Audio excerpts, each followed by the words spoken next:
Everybody, I'm doing this video now quite a long time after my last one, because it is now almost a month since I've had my hip replacement.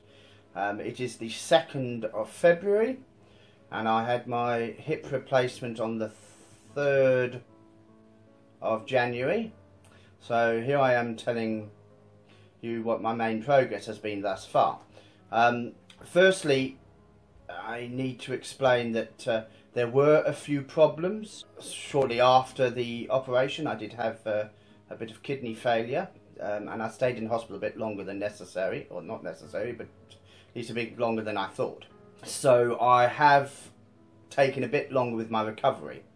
But as you may be able to see, I'm actually sitting up. I'm not in bed. I am in fact downstairs in my lounge. The last 4 weeks, well, not 4 weeks, I suppose 2 weeks since I came out of hospital, I was in fact stuck upstairs in my bedroom because I could not get down the stairs. I've just actually had my physio session. My physio comes to my house every now and then, and I showed him how I could get downstairs. I managed to do it by myself on Saturday as well, and I spent the day downstairs, and I must say it is much better than being upstairs. At least there's a lot more for me to see and do. So that's a really big improvement. Thinking about what I've been through in the last 4 weeks, I'm actually quite happy that I've managed to get this far. I did have a problem about a week ago, maybe a bit more, where I believe I may have cracked my rib. I actually severely cracked the same rib a few years ago when I was in hospital for pneumonia, and I think basically what I've done is I've either re-cracked it or at least bruised it along, you know, because it's the same rib. It's sort of just under my breast. Now that obviously caused, apart from the pain, made it a bit difficult to breathe, and also I couldn't use this arm very much. The rib is still sore, but I think it's getting better, but it has meant that I've had to stay on my painkillers a bit longer. I cannot remember if I've actually told you what I'm on as far as painkillers go, but I'm on something called oxycodone. I'm on quick release and slow release.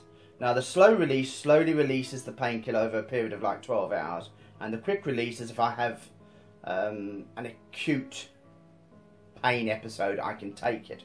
Now I was taking 20 milligrams of the slow release and then I think 10 to 15 milligrams of the quick release every, say, 2 to 3 hours.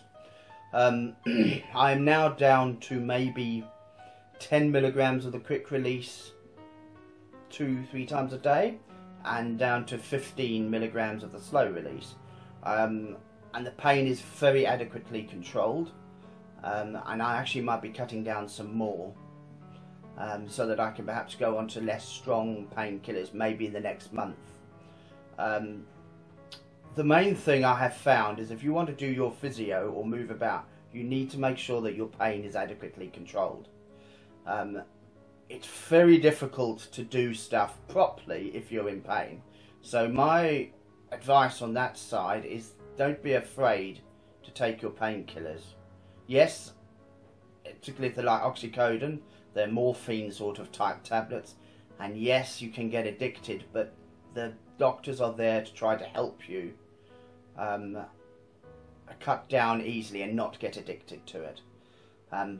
But of course, you need to discuss that with your doctor. Today, as I say, I walked down the stairs. I actually walked outside for a bit, which was good.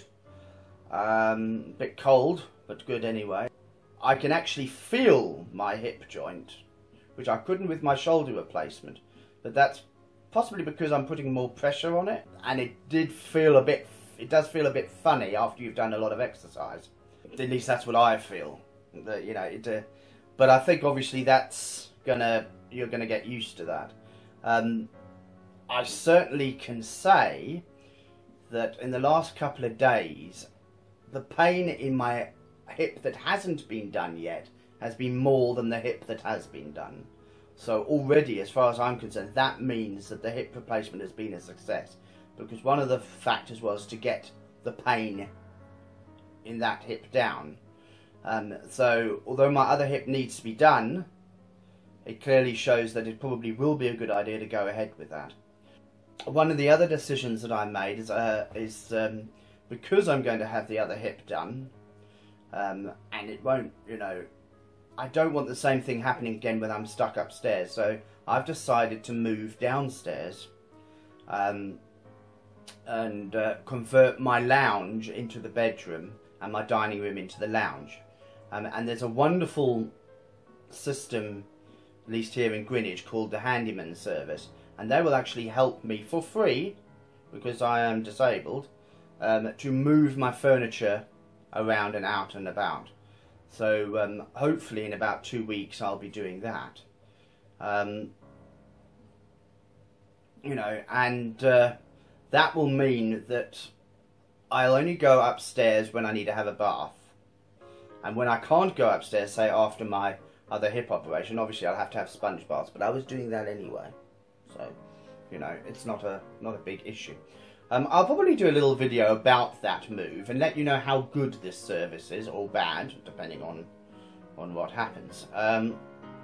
But in general, I would say, even though I've had a few setbacks, I believe that over the last month I've actually made some real progress, and at least thus far I think the hip replacement was worth it.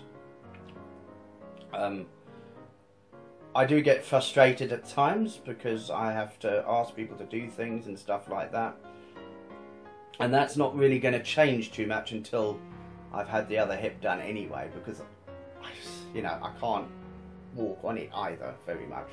I'm not expecting to get off the crutches until that hip's been done, but for the most part I'm using only one crutch anyway, but I've not tried to go very far, so you know, we'll see.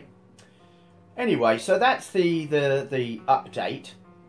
My expectations initially were, I thought initially I would do heal quicker than I did, but I seem to have caught up. So, you know, my physio's pleased with it. I'm going to see the doctor, the surgeon that did the op, later this month, and we will then discuss what we're going to do moving forward.